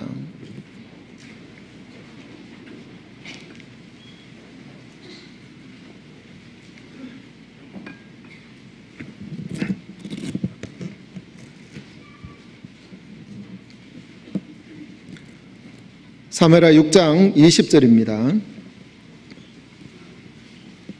다윗이 자기의 가족에게 축복하러 돌아오매 사울의 딸 미갈이 나와서 다윗을 맞으며 가로되 이스라엘 왕이 오늘날 어떻게 영화로우신지 방탕한 자가 염치 없이 자기의 몸을 드러내는 것처럼 오늘날 그 신복의 계집종의 눈앞에서 몸을 드러내셨도다. 여러분 누구를 업신여깁니까? 바로 자기에게 그 큰 사랑을 베풀어주는 그 다윗을 향해서 업신여기는 마음을 가지게 됩니다. 여러분 이렇습니다. 다윗의 아내로 오려면 그동안 자기가 사울의 딸이었다는 것도 벗을 수 있어야 된다는 얘기입니다. 그것을 벗지 않기 때문에 여전히 이 왕궁에 와 있으면서도 비교의 대상은 자기 아버지와 다윗이었습니다. 자기 아버지는 그러지 않았는데 우리 아버지는 저렇게 하지 않았는데 왜 채통 없이 경고망등하게 저렇게 할 수가 있을까? 왕이라면 품위를 좀 지켜야지. 채통이 있는데 어떻게 저럴 수가 있어? 누구의 기준입니까? 여전히 사울의 기준입니다. 여러분 이 교회 안에서도 마찬가지입니다. 우리가 구원을 받는 그 순간 그리고 이 교회 안에 들어올 때는 세상에 어떤 위치에 있다 할지라도 그 계급장 다 떼고 들어와야 됩니다. 여러분 이 교회 안에서는 세상에 내가 사장이 되든 세상에서 내가 국회의원이 되든 내가 세상에서 내노라 하는 이름 있는 사람이라 할지라도 주님을 섬기기 위해서는 주님의 밑에 무릎이 꿇어져야 된다는 얘기입니다. 여러분, 그 무릎이 꿇어지지 아니하면 늘 이 미갈처럼 지낼 수밖에 없습니다. 이 미갈처럼 왜 전도 집회가 이렇게 많아? 이 얘기를 해야 됩니다. 그리고 왜 교회는 이런 일들을 해야 돼? 늘 자기가 보는, 즉 다시 말해서 세상에서 경험한 그 조건을 가지고 교회 안에서 계속 세상의 잣대로 교회를 보게 됩니다. 여러분, 이 교회 안에는 하나님이 일하십니다. 여러분, 하나님이 일하시기 때문에 복음을 향해서 힘있게 달려가는 그 교회를 도울 수밖에 없고, 우리가 볼 때에 세상의 기준으로 맞지 않는다 할지라도 하나님은 그것을 선으로 분명히 바꿔가는 걸 우리는 수없이 보고 살 수가 있다는 얘기입니다. 여러분, 우리는 세상의 기준으로 내가 경험했던 거, 내가 옳다 하는 거, 그것을 이 교회 안에 들어올 때는 다 내려놓고 내가 아무것도 아닌 정말 주님의 은혜를 잊기를 원하나이다 하는 그 무릎 꿇어진 그 마음을 가지고 이 교회 안에 와야 된다는 얘기입니다. 여러분, 그래야지만이 주님의 마음이 우리 속에 흘러 들어올 수가 있습니다. 여러분, 주님의 마음보다 더 높아서, 미갈처럼 다윗의 마음보다 더 높아서 왜 저렇게 해야 돼 하는 그 마음은 결국에 어떤 모양이 나타나냐면, 이 뒤에 보시면 21절입니다. 다윗이 미갈에게 이르되 이는 여호와 앞에서 한 것이니라. 저가 내 아비와 그 온 집을 버리시고 나를 택하사 나로 여호와의 백성 이스라엘의 주권자를 삼으셨으니 내가 여호와 앞에서 뛰놀리라. 내가 이보다 더 낮아져서 스스로 천하게 보일지라도 내가 말한 바 계집종에게는 내가 높임을 받으리라 한지라. 23절은 같이 읽겠습니다. 그러므로 사울의 딸 미갈이 죽는 날까지 자식이 없느니라. 여러분, 결국 다윗의 사랑을 외면한 그 미갈, 죽는 날까지 자식이 없었다고 성경은 기록하고 있습니다. 여러분, 우리는 구원을 받고 예수님과 이 교회 안에서 하나가 되었다는 것은 바로 생명의 역사 안에 함께 거하고 있다는 것과 같은 얘기입니다. 여러분, 내 개인적으로 생명을 낳는 일들 앞에 온 마음을 쏟아야 되는 것이 정상이라는 얘기입니다. 미갈이 다윗과 결혼을 했습니다. 결혼을 했는데 남편을 통한 자식을 낳지 못한다는 것, 그것처럼 여자에게 불행이 어디 있겠냐는 얘기입니다. 미갈은 여기에서 죽는 날까지 자식이 없었습니다. 다윗이 그렇게 한 것이 아니라 엄밀히 따져보면 미갈 자신 스스로가 그 길을 선택했습니다. 잃어버렸습니다. 무엇 때문입니까? 즉 다시 말해서 옛 사람을 벗어버리지 않았다는 얘기입니다. 에베소서 한번 찾겠습니다. 에베소서 4장 22절입니다.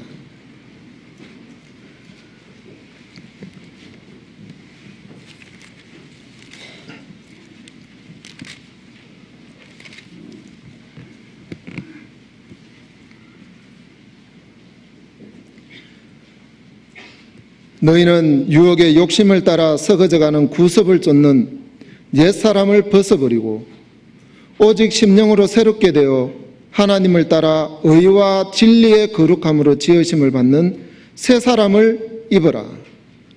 여러분, 여기에서 말씀하시기를 유혹의 욕심을 따라 썩어져가는 구습을 쫓는 옛사람을 어떻게 하라고요? 벗어버리고 이렇게 말씀하고 있습니다. 여러분, 여기에서 말씀하기를 벗어야 될 것이 있고 입어야 될 것이 있는 것을 말씀하고 있다는 겁니다. 구습을 벗으라고 말씀하고 있습니다. 예전에 내가 어떤 삶을 살았느냐, 구원받기 전, 주님을 만나기 전 내가 어떤 삶이었느냐, 그것 중요하지 않다는 얘기입니다. 여러분, 주님의 사랑을 나눌 때 내가 세상적으로 어떤 사람이냐가 중요한 것이 아니라는 얘기입니다. 23절, 오직 심령으로 새롭게 되어 하나님을 따라 의와 진리의 거룩함으로 지으심을 받는 새 사람을 입으라 그랬습니다. 의와 진리의 거룩함을 입어야 된다고 말씀하고 있습니다. 이런 말씀으로 우리가 무장이 되어야 되고, 여러분 하나님의 뜻 앞에 우리의 초점이 분명히 맞춰져야 될 부분들을 말씀하고 있습니다. 여러분 하나님의 뜻이 아니면 버릴 수 있어야 된다는 얘기입니다. 여러분 그것을 버리지 못하면 늘 이 교회 안에 있으면서도 미갈처럼 살 수밖에 없는 것이 현실입니다. 왜입니까? 우리는 세상에서 오랜 경험이 있습니다. 그리고 세상에서 옳다 하는 것들이 있습니다.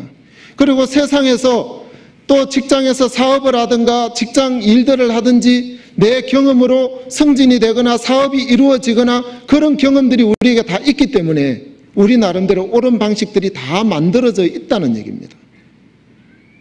여러분 그것을 가지고 교회 안에 들어와서 복음 일들을 논하게 되면 문제는 미갈처럼 내 옳은 것들을 계속해서 주장할 수밖에 없는 현실이 나타나게 된다는 얘기입니다. 여러분 생명을 얻는 사람은 이것을 버릴 수 있어야 된다는 거죠. 열왕기상 3장을 보시겠습니다.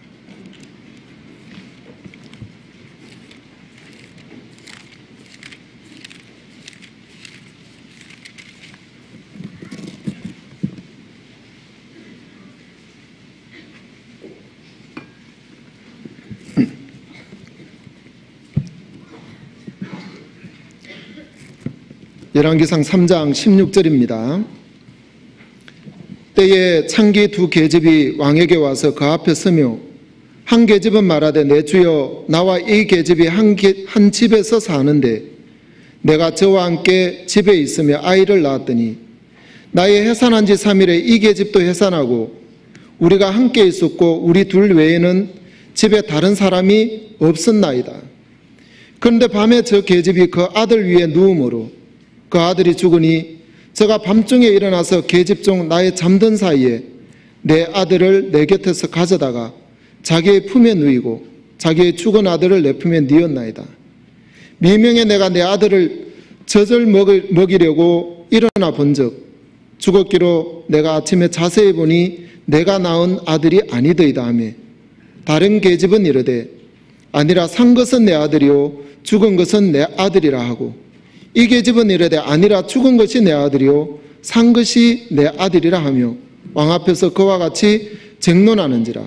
왕이 가라되 이는 말하기를 산 것은 내 아들이요 죽은 것은 내 아들이라 하고 저는 말하기를 아니라 죽은 것은 내 아들이요 산 것이 내 아들이라 하는도다 하고 또 가로되 칼을 내게로 가져오라 하니 칼을 왕의 앞으로 가져온지라. 왕이 이르되 산 아들을 둘에 나눠 반은 이에게 주고 반은 저에게 주라. 여러분 이 솔로몬의 재판인데 창기 두 여자가 아이를 낳았는데 자다가 몸부림을 치면서 자기 아이를 깔아뭉개 죽여버린 거예요. 보니까 일어나서 보니까 자기 아이가 죽어 있으니까 옆에 살아있는 아이하고 몰래 바꾼 겁니다. 근데 두 사람을 가만히 보면 참 미련하다는 마음이 들어져요. 엄마들은 대부분 그러잖아요. 자기 아이가 뭐라도 꼼지락하고 움직이기만 해도 이 얘가 왜 움직이는지, 오줌을 넣어서 움직이는지, 배가 고파서 움직이는지 엄마들은 다 안다 그러더라고요. 저는 안 키워봐서 모르겠습니다. 엄마들은 안 돼요. 그런데 이 두 여자들을 보면 얼마나 미련한지 자기 자식이 자기 몸 밑에 들어가서 깔아뭉개져도 느끼지 못하고 또 한 사람은 또 죽은 아이 몰래 이렇게 갖다가 옮기는데도 전혀 감각을 못 하더라고요. 눈을 떴습니다. 보니까 자기 아이가 죽어 있는 거예요. 아, 내 아이가 왜 죽어 있지 하고 자세히 들여다보니까 이 죽은 아이가 옆에 다른 여자의 아이고 다른 여자가 자기 아이를 바꾸치기 한 겁니다. 내 아이 내놔라고 하니까 자기 아이라고 고집을 피워서 이제 솔로몬 앞에 재판을 받으러 온 겁니다. 솔로몬이 이 얘기를 자세히 듣고는 신하에게 명령을 합니다. 여봐라, 칼을 가져와라. 그 칼을 가져와서 서로 자기 아이라고 하니까 둘로 쪼개서 나눠줘라 그럽니다. 그때 이제 26절입니다. 그 산 아들의 어미 되는 계집이 그 아들을 위하여 마음이 불붙는 것 같아서 왕께 아뢰어 가로되 청컨대 내 주여 산 아들을 저에게 주시고 아무쪼록 죽이지 마소서 한데 한 계집은 말하기를 내 것도 되게 말고 내 것도 되게 말고 나누게 하라 하는지라. 여러분, 실제 엄마가 솔로몬이 저 아이를 둘로 쪼개서 나눠주라고 했을 때 마음이 불붙는 것 같아서 저 여자에게 주세요 그러더라고요. 이게 무엇을 얘기합니까? 만약에 내 억울함을 풀어주세요, 내가 저 아이 엄마가 맞습니다 하고 끝까지 자기 옳음을 고집했다면 그 아이는 어떻게 됐겠습니까? 그 자리에 죽었습니다. 여러분, 생명을 사모하는 사람은 신앙을 하면서 때때로 생명을 얻는 일 앞에서는 내 옳음도 내놓을 수 있어야 된다는 얘기입니다. 생명을 얻는 일 앞에 끝까지 내 옳음을 주장해버리면 생명을 잃어갈 때가 너무 많다는 겁니다. 여러분, 때때로 전도할 때 그런 경우가 있잖아요. 내 마음에 너무 안 맞고 내하고는 전혀 안 맞는 사람에게 전도해야 될 때 한 번은 참고 두 번은 참는데 결국에 내 옳은 생각이 탁 튀어나와서 그를 대하면 그 사람을 잃어버릴 때가 있다는 얘기죠. 형제 자매들을 대해서도 마찬가지라는 얘기입니다. 우리는 생명을 얻는 사람들입니다. 여러분, 의사와 같습니다. 여러분, 우리는 이 생명을 얻기 위해서 때때로 이 교회 안에 신앙생활을 하면서 내 옳은 주장만 무조건 펼쳐야 되는 것이 아니라 생명을 얻기 위해서는 무엇이 합당한가를 때때로 신중하게 생각해 볼 필요가 있다는 얘기입니다. 그리고 생명을 얻기 위해서 내가 이것을 주장하면 안 되겠구나 하는 마음이 들어질 때 내 자신의 아무리 옳은 생각이라 할지라도 내려놓을 수 있은 그런 것도 필요하다고 성경은 말씀하고 있습니다. 여러분, 이 솔로몬은 칼로 쪼개라고 했을 때 바로 진짜 엄마를 알고 싶어 했던 겁니다. 44절에 보시면 왕이 또 시므이에게 이르시되 내가 죄송합니다. 27절 죄송합니다. 왕이 대답하여 가로되 산 아들을 저 계집에게 주고 결코 죽이지 말라. 저가 그 의미라 하매 온 이스라엘이 왕의 심리하여 판결함을 듣고 왕을 두려워하였으니 이는 하나님의 지혜가 저희 속에 있어 판결함을 봄이더라. 여러분, 바로 생명을 사모하는 사람들의 모습을 솔로몬은 정확하게 알았던 겁니다. 여러분, 오늘날 이 솔로몬의 재판처럼 하나님은 우리를 심판하십니다. 생명을 얻기 위해서 얼마만큼 자신의 옳음을 내려놨는지 주님 앞에 서면 이 솔로몬이 칼을 들고 재판하는 것처럼 우리를 심판하실 겁니다. 얼마나 너를 옳음을 내려놓고 생명을 얻는데 너를 데리고 살았느냐. 아니면 여전히 세상의 기준으로 옳은 것을 가지고 그것을 가지고 판단하고 그것으로 가지고 늘 주장하고 살았느냐. 그래서 결국 생명을 얻지 못했느냐. 그것을 주님은 물으실 거라는 것입니다. 여러분, 여기에 이 계집을 보면 창기 두 계집을 이 열왕기상 3장에는 나타내고 있습니다. 여러분, 우리의 신앙의 모습이라는 거죠. 베드로를 보면 여러분, 베드로는 때때로 주님과 함께 있을 때 자기의 옳음을 얘기할 때도 있었습니다. 그리고 다 주를 부인할지라도 나는 주를 버리지 않겠습니다 하는 그 약속까지도 주님 앞에서 했습니다. 하지만 이 베드로 결국에 주를 부인했습니다. 여러분, 자기는 주를 결코 부인하지 않겠다는 그 베드로, 하지만 결국은 주를 부인하고 예수님이 십자가에 돌아가신 그 모습을 보면서 이제 고기 잡으러 갑니다. 한번 찾아보겠습니다. 요한복음 21장입니다.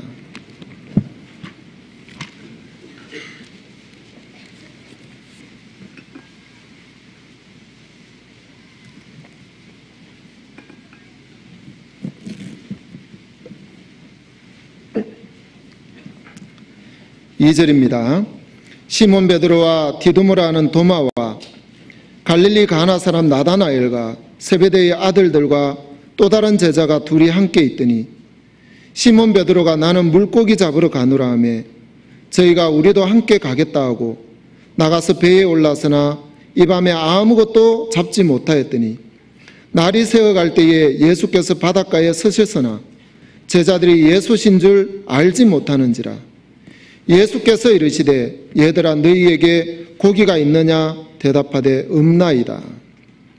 여러분, 여기에서 이 베드로 이제 주님이 십자가에 돌아가신 그것을 보면서 실망하고 또 자신이 부인한 그 모습을 보면서 좌절하고 결국에 버렸던 그 배와 그물을 다시 집어들었습니다. 그리고 배를 띄웠습니다. 물고기 잡으러 간 거죠. 고기가 안 잡히는 거예요. 이 밤에 아무것도 잡지 못했다고 말씀하고 있습니다. 베드로 자신의 모습 속에 많은 실망감은 있었지만 그때 누가 찾아오셨냐면 예수님이 찾아오신 거예요. 베드로는 예수님을 버렸을지 모르지만 예수님은 다시 베드로를 찾아오셔서 지금 이렇게 말씀하고 있습니다. 예수께서 이르시되 5절입니다. 얘들아 너희에게 고기가 있느냐 대답하되 없나이다. 실망하고 좌절한 이 베드로에게 다시 찾아와서 주님은 말을 건네십니다. 그리고 6절 가라사대 그물을 배 오른편에 던지라 그리하면 얻으리라 하신대 이에 던졌더니 고기가 많아 그물을 들 수 없더라. 여러분, 예수님의 말씀에 의해서 똑같이 베드로가 부름을 받을 때처럼 그 말씀에 의해서 수많은 고기를 이 베드로가 잡게 됐습니다.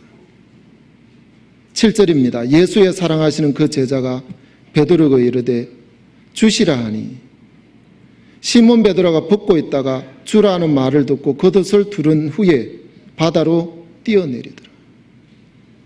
주님이다.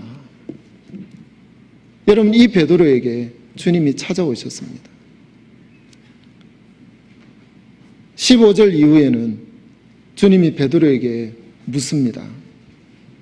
15절 저희가 조밥 먹은 후에 예수께서 시몬 베드로에게 이르시되 요한의 아들 시몬아 내가 이 사람들보다 나를 더 사랑하느냐 하시니 가르되 주여 그러하이다. 내가 주를 사랑하는 줄 주께서 아시나이다. 가라사대 내 어린 양을 먹이라 하시고 또 두 번째 가라사대 요한의 아들 시몬아 내가 나를 사랑하느냐 하시니 가로되 주여 그러하이다. 내가 주를 사랑하는 줄 주께서 아시나이다. 가라사대 내 양을 치라 하시고 세 번째 가라사대 요한의 아들 시몬아 내가 나를 사랑하느냐 하시니 주께서 세 번째 내가 나를 사랑하느냐 하심으로 베드로가 근심하여 가로되 주여 모든 것을 아시오매 내가 주를 사랑하는 줄을 주께서 아시나이다. 예수께서 가라사대 내 양을 먹이라. 여러분, 예수님께서 이 베드로에게 찾아왔습니다. 그리고 요한의 아들 시몬아 내가 나를 사랑하느냐 연거푸 3번을 이렇게 물으셨습니다. 네가 나를 사랑하느냐. 여러분, 예전에 베드로의 모습은 자기가 용기를 내서 내가 주님을 지키겠습니다는 그런 뜻으로 내가 다 주를 버릴지라도 나는 버리지 않겠습니다. 자신 있게 얘기한 그 베드로가 결국에는 주를 부인했습니다. 하지만 이 베드로가 다시 주님을 만났을 때는 이제 요한의 아들 시몬아 네가 나를 사랑하느냐 그 질문을 예수님께 3번 받았을 때 베드로가 한결같이 대답을 합니다. 내가 사랑하는 줄 주께서 아시나이다. 여러분, 이 베드로는 이제 자기 마음에서 주를 사랑하는 것이 아니라 자신을 주님이 얼마나 사랑하시는지 그것을 깨달았다는 얘기입니다. 여러분, 자신을 사랑하는 그 주님을 보면서 주님이 나를 이렇게 사랑하는데 제가 어찌 주를 사랑하지 않을 수 있겠습니까? 세 번째, 잠깐 멈춥니다. 하지만 또 여전히 예, 내가 주를 사랑하는 줄 주께서 아시나이다. 여러분, 우리의 대답도 이와 마찬가지로 베드로는 주님을 버렸었지만 주님은 다시 찾아오셨습니다. 여전히 우리에게 주님은 계속해서 찾아오셔서 우리에게 사랑을 하십니다. 내가 너를 사랑한다. 내가 너를 품에 안았다. 세상 끝날까지 너와 함께 하겠다. 주님은 늘 우리에게 말씀하고 계십니다. 여러분, 이 사랑을 베드로는 깨달았던 겁니다.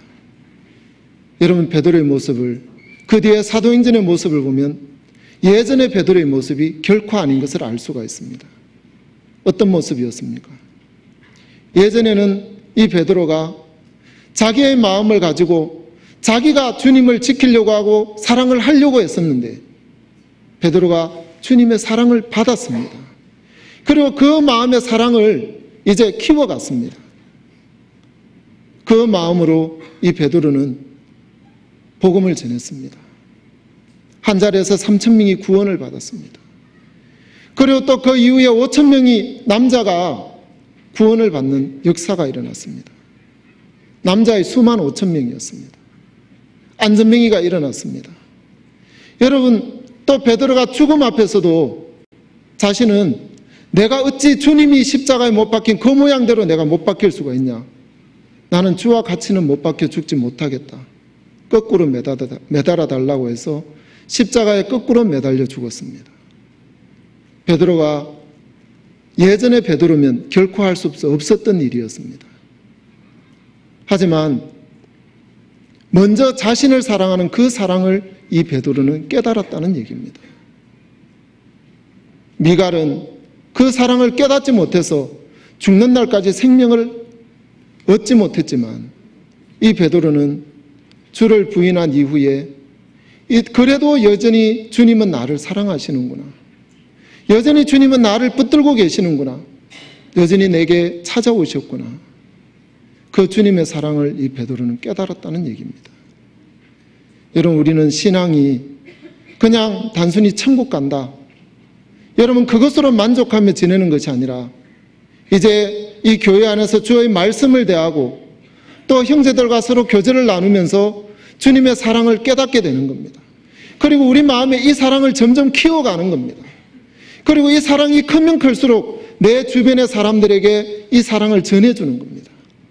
수양회가 있다. 와봐라. 나는 이런 사랑을 입었다.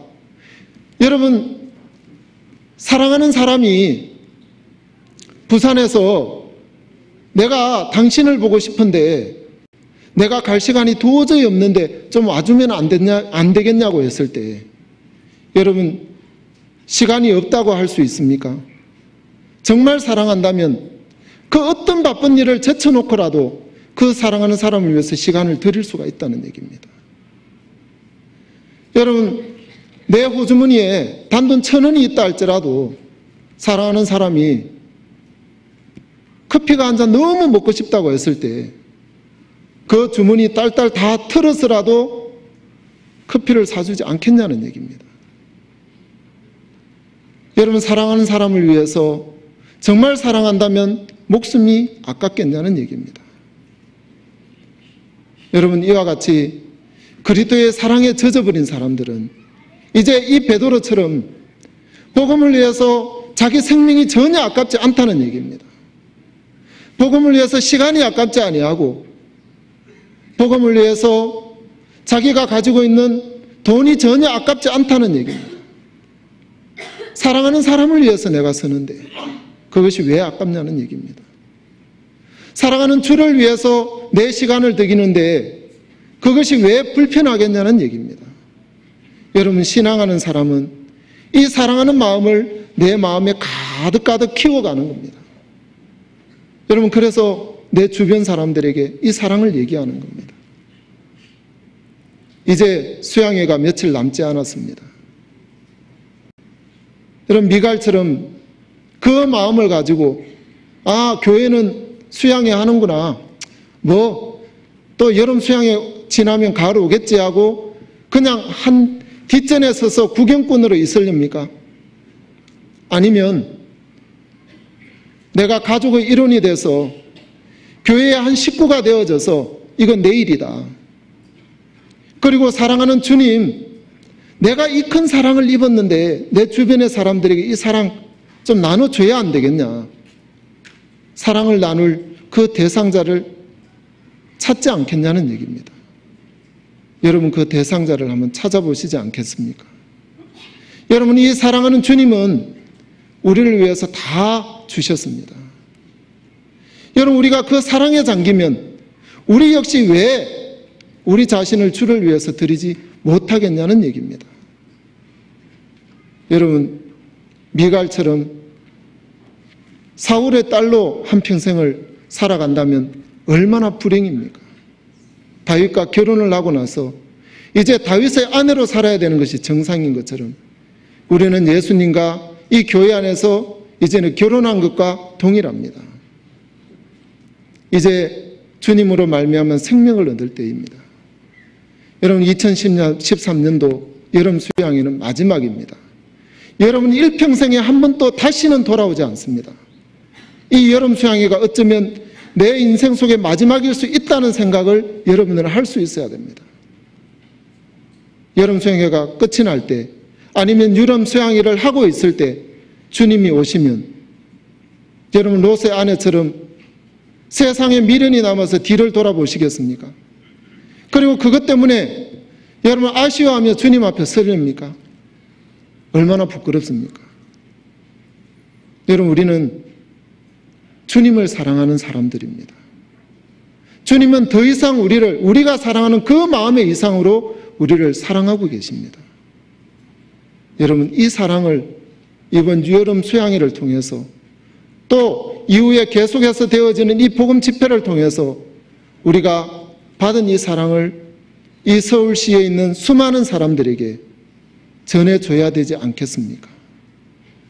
여러분, 우리를 사랑하는 이 주님, 생각만 해도 우리는 가슴이 벅차오릅니다. 그리고 내 생명을 드리기에 전혀 아깝지 않습니다. 무엇을 위해서 생명을 드리기에 아까워하는지, 무엇을 위해서 내 물질을 드리기에 아까워하는지, 무엇을 위해서 내가 시간을 드리기에 아까워하는지 우리는 한번 생각해 봐야 된다는 얘기입니다. 여기까지 말씀 전하겠습니다.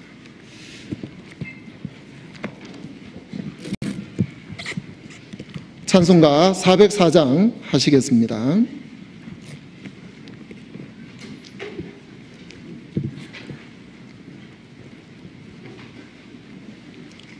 죄송합니다. 제가 기도를 안 했네요. 먼저 기도하시겠습니다. 하나님 아버지, 감사를 드립니다. 우리가 주님의 큰 사랑을 잊고 이 사랑 안에 머물고 또 사랑을 나눌 수 있어서 감사를 드립니다.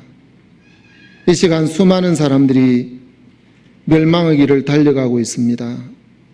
주님의 사랑을 알지 못하고 어디로 가는 인생인 것조차 알지 못한 채 이 땅이 전부 다인 것처럼 이 땅에 소망을 두고 욕망을 쫓아서 살아가고 있는 이때 먼저 주님의 사랑을 깨닫고 그 사랑을 맛본 우리의 입술을 통해서 마음껏 주님의 이 복음을 전할 수 있도록 은혜를 베풀어 주셔서 이 땅에 수많은 사람들이 이 복음으로 말미암아 주님의 사랑 안에 들어와서 생명을 얻고 또다시 이 사랑을 증거하며 생명을 얻는 일들 앞에 동참될 수 있도록 은혜를 베풀어 주시길 부탁을 드립니다. 다가오는 수양회를 통해서 우리 주변에 있는 이웃들이나 또 가까이 형제들이 구원을 받는 은혜를 주님 베풀어 주셔서 이번 수양회가 한없이 우리 마음에 생명을 얻는 기쁨이 가득 채워지는 수양회가 될 수 있도록 은혜를 베풀어 주시길 부탁을 드리며 우리 주 예수 그리스도의 이름으로 기도드렸습니다. 아멘. 찬송가 404장 다 함께 부르시겠습니다.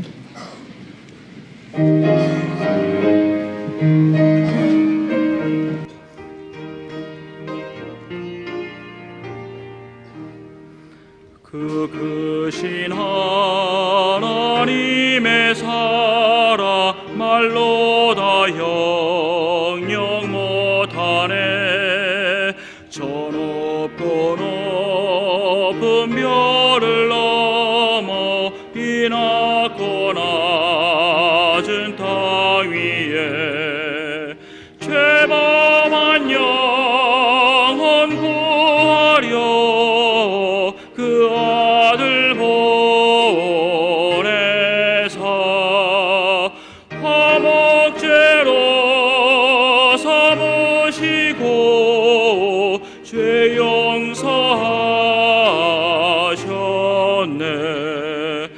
하나님 크신 사랑은 증량다 못하며 영원히 변치 않는 사랑 성도여 찬양하세. 괴로운 시절 지나가고 땅 위에 영화쇠할 때 주 믿지 않던 영혼들은 큰 소리 외쳐 울어도 주 믿는 성도들에게 큰 사랑 베푸사 우리의 죄 사했으니 그네 잊을까. 하나님 크신 사랑은 증량다 못하며 영원히 변치 않는 사랑 성도여 찬양하세.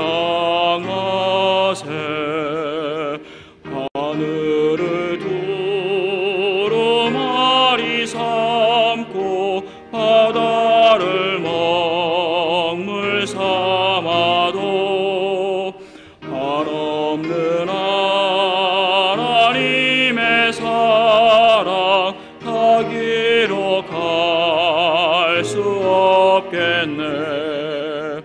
하나님의 크신 사랑 그 어찌 닿았을까. 저 하늘 높이 쌓아도 채우지 못하리. 하나님 크신 사랑은 증량다 못하며 영원히 변치 않는 사랑 성도여 찬양하세.